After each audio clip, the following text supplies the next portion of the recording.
నిదానమైనటువంటి స్థితి. కొందరు మందిరానికి వెళ్ళాలి అన్నప్పుడు ఆదివారం వస్తే ఎంటీ రోజులలో పొద్దున 5 గంటలకల్లా లేచేస్తారు. కానీ ఆదివారం వచ్చిందంటే 8 దాకా పండుకుంటారు. అదేంటో ఏమో తెలియదు. అర్థమవుతుంది, 8 దాకా పండుకుంటారు.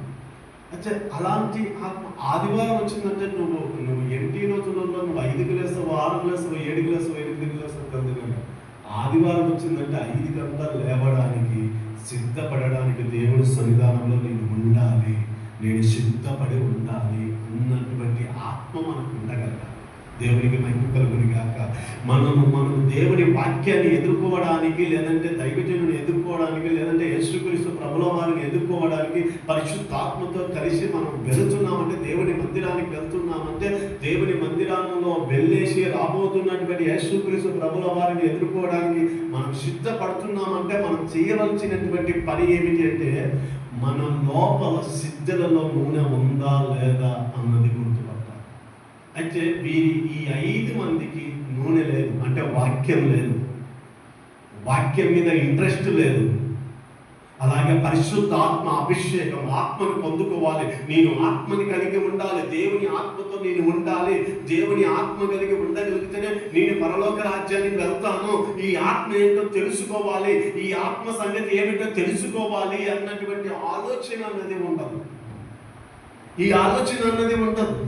ఉండకుండా వీరికి ఏమిటంటే సిద్ధలలో నూనె లేదు, వచ్చినప్పుడు చూసుకుందాంలే అన్నట్టుగా నిర్లక్ష్యమైన స్థితిలో వచ్చేసి అలిసిపోయాం. ఇక్కడికి వచ్చాము, అలిసిపోయినటువంటి మీరు నిద్రపోయేటువంటి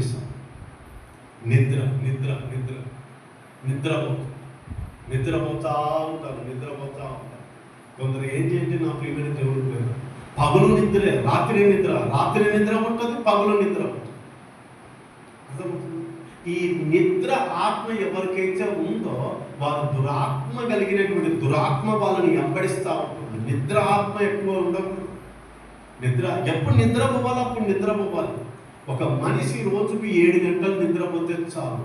కానీ కొంతమంది 12 గంటలు, 10 గంటలు, ఉదయం 8 గంటల దాకా, 9 గంటల దాకా నిద్రపోతున్నారు.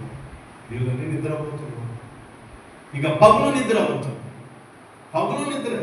రాత్రి నిద్రపోతారు, పగులు నిద్రపోతారు. ఇలాంటి నిద్ర ఆత్మ ఉండక అసలు నేను ఏం చేస్తున్నాను, నేను ఎక్కడికి వచ్చాను, ఏ ప్రాంతానికి వచ్చాను, ఇక్కడ నిద్రపోయే సమయమా, ఎదురు చూసే సమయంలో